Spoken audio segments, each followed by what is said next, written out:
Hi, Virginia, and everyone. Thank you for inviting me. Just to say that I have actually moved on to the north of England since that particular bio was real. So that's where I'm speaking to you from tonight. Fairy tales. Well, we need to differentiate them from myths. So myths are stories which basically have a sacred function. They have an explicatory function. So myths tell us how the world is and why and what our place is in it.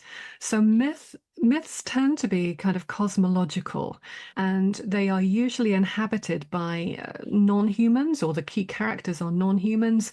They would be gods, for example, and goddesses with very, very different powers to the average human. So myths can are incredibly important, clearly, but they can also be a little bit hard for humans to live up to, the characters in them and the challenges that they face.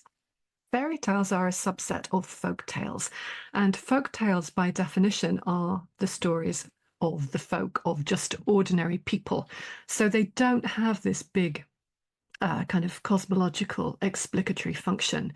What they do is they talk about the challenges and the issues that just everyday people like us face. They talk about life and its challenges. They talk about our journey through life. And fairy tales, as a specific set of folk tales, have situations that are magical. So the characters are normally your average human being, sometimes disguised as a prince or a princess, but very much behaving like a kind of normal person. But they encounter kind of magical or otherworldly situations, and they encounter otherworldly or magical beings in the course of their journey. What is so special about fairy tales, or one of the many things that is so special about fairy tales, is that they have these very beautiful, very vivid images contained within them that stay with us. They kind of lodge themselves in our hearts and they stay with us. So think, for example, of the red shoes or the Selkie's stolen skin. These images kind of don't, they're archetypal in the sense that they don't need to be explained to us. We kind of know what they are. And they also contain or are peopled with archetypal characters and beings like the wise woman or the wicked stepmother, who we also recognize in our daily lives. And so, because of that, because of these images and the archetypes, because they're populated by the folk, by us, they have this ability to lodge themselves in our hearts and to help us transform. Because the final thing I'll say about fairy tales is that at the heart of every single one of them is transformation. So the heroine, if we're talking about fairy tales of the feminine, the heroine starts off in an impossible situation. And by the end of it, she has transformed what looked like an impossible situation. And so they help us believe that change is possible and that there is always a way out of a situation that on the surface of it looks impossible. That sounds very healing to hear. So I know you touched upon it a little bit, but can you maybe expand a little bit more on why you think fairy tales have something special to say, especially about the feminine, and kind of how your work interweaves with that a bit? Yeah, I mean, fairy tales clearly can have heroines, kind of female characters as the main protagonist, or they can have male characters as the main protagonist. And I've always focused on the fairy tales that have female protagonists, largely because we don't hear so much about them, particularly the ones that are not populated by Disneyfied, insipid princesses. If you look at a proper fairy tale from the oral tradition, they're almost never populated by insipid female characters. They're all strong, feisty, able to save not only themselves, but their husband or their sister or their father. And the reason for this, if we go back to fairy tales from the oral tradition, is that they were traditionally the province of women. So just to give you an example, in Celtic countries, for example, the kind of hero sagas and the myths, the kind of cosmological or religious stories, tended to be the province of characters that we call in English today bards, who were more often than not men, not exclusively. Certainly in Ireland, there were female bards.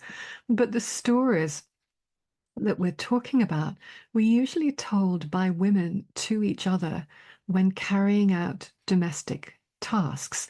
So they were stories about women like them or the women that they would like to be.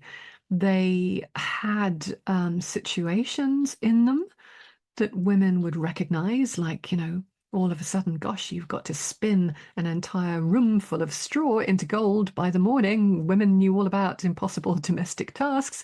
And they had characters that they recognized, like husbands who were going to do you harm, or men who would steal your skin. And for that reason, I think they speak particularly to women. And that sense that we get in fairy tales where there is a female protagonist, that rupture that occurs at the beginning of a story where the heroine has to leave home. Home is often not a good place for the heroine. That's why she has to leave it. But she has to leave home. She's thrown on her own resources. She has to make a journey. She makes that journey and succeeds in that journey only with the help of community that she finds along the way. The fairy tale heroine never does it alone. It's all about her and her strength and her particular skills, but she always succeeds in community. And I think that's one of the ways that she's distinguished from the very kind of heroic characters that we often see in myth. So to me, fairy tales, I mean, they're part of my work. My work has almost always, for decades now, been about women's stories, whether it be myths or fairy tales. So that's where my focus is. But I think that these women that are not well known compared to the kind of Disney princesses really teach us something about how it's possible to cope and to build community in a world that is very challenging and that's often filled with sorrow.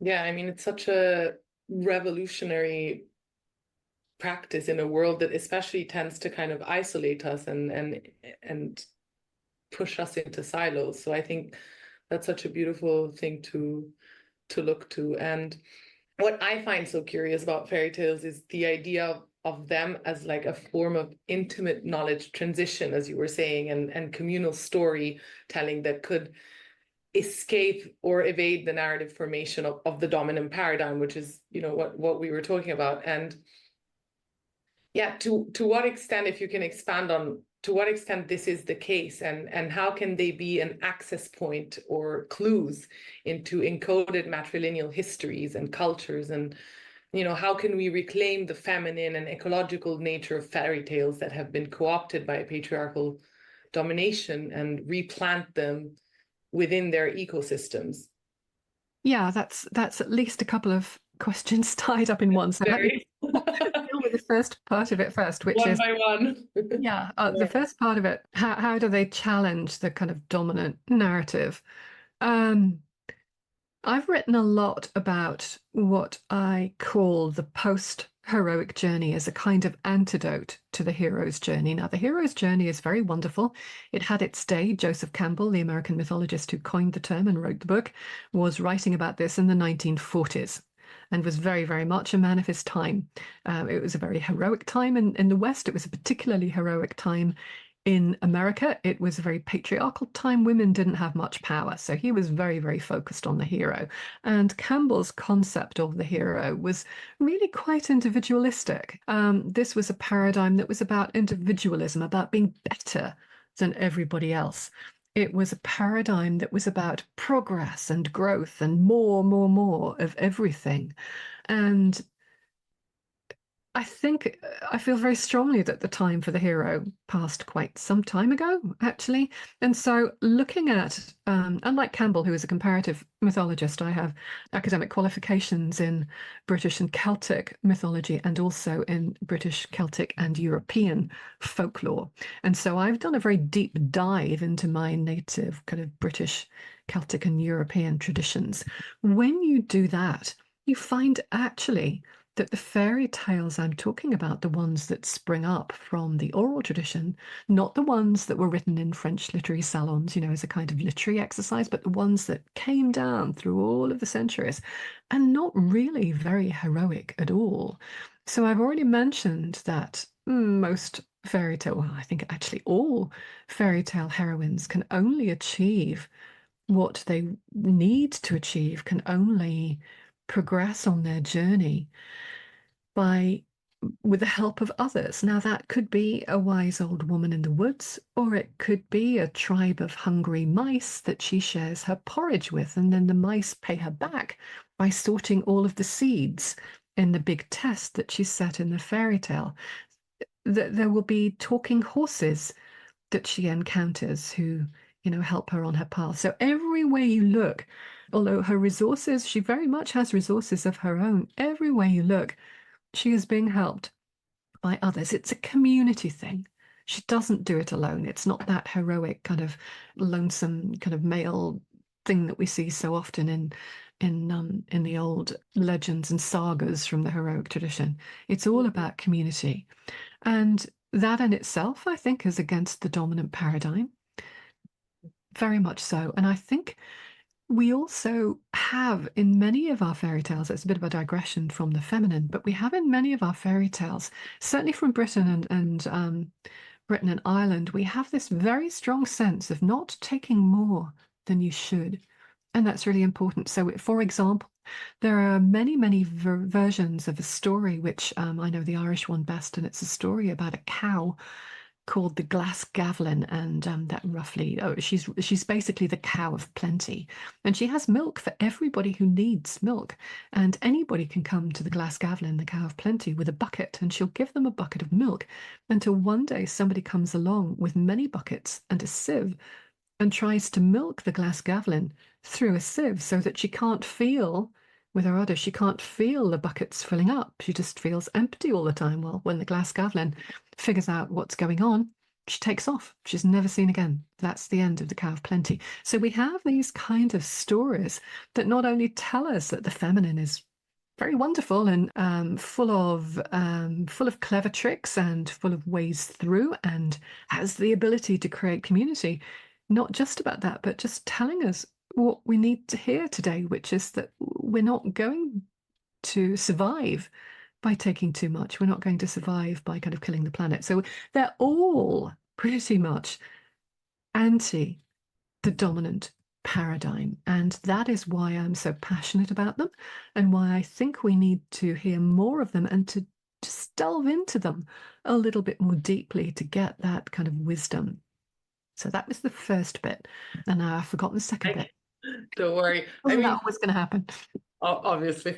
No, just to comment on this, when you were speaking, what I thought and what your words made me think is almost that these fairy tales, other than kind of awaken new feminine stories, they also awaken a new narrative on like what heroic means and what, rather than being anti-heroic, I would even say that they just kind of like change the narrative of it, which I find super interesting, especially in a world that, and it can be translated into what do we value as power in our world. And, a lot of the time we're valuing military, economic as having power within a society that we live in. And I find it super beautiful. It's such a joyful and beautiful way to do that. Anyways, to go back, that was just like my comment on kind of what came up. But the second question was, yeah, how can we reclaim the feminine and ecological nature of fairy tales that have been co-opted by patriarchal domination and replant them in their ecosystems? Yeah, I mean, we don't need to work very hard. Mostly we just need to tell them, actually. And as I've said, we don't have to look very far for stories of women who change things without the help of men, actually. Thank you very much. And normally, as I said, save the men into the bargain.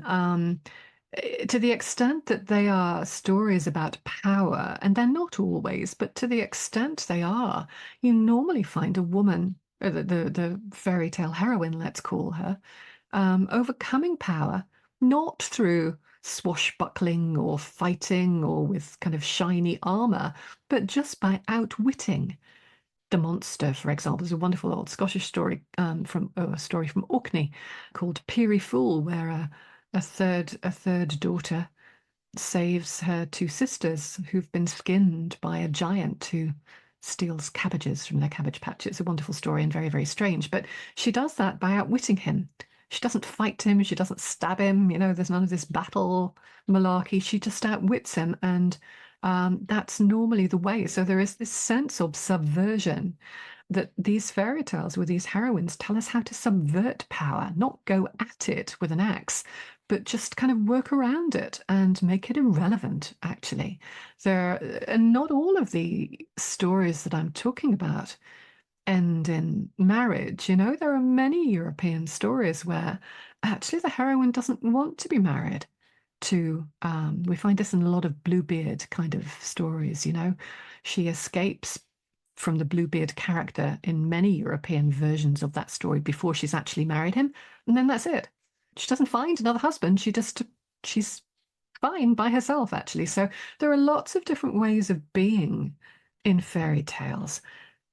But to the extent that they show us how to be or how to represent feminine qualities, they're kind of really good primers for it, I think. And one of the best ways of reseeding those values that you're talking about is by telling the fairy tales, and that's kind of my job, because there's a lot of them. And I mean, for example, I've just embarked on a 5-year long, very detailed research project to go through volume after volume in dusty archives of European fairy tales, looking for elder women characters. We have this idea that there are no elder women protagonists in European fairy tales. They're all wicked witches. Well, they're not, actually. And I've written 2 books about it now. One, Haggitude, which has already been published, and one, Wise Women, which is out from Virago in the UK and New World Library in the States in October. If you go and you delve deeply and you know how to do the research and you know the folklore and you know how to interpret it, then you can find these very, very wonderful stories. And so that's my job, is to make those stories available, to do that research for people and to make those stories available. And then what we need to do is start telling them. We don't even need to change them very much, all of them. We just need to tell them. And that is, I think, really, really good medicine. Absolutely. And do you mind sharing a bit your process of finding these stories or reinterpreting them? I'm just curious to know. Yeah, how- I mean, I think part of the problem that we often, so I'm a writer of kind of popular fiction and non-fiction, but I'm also an academic.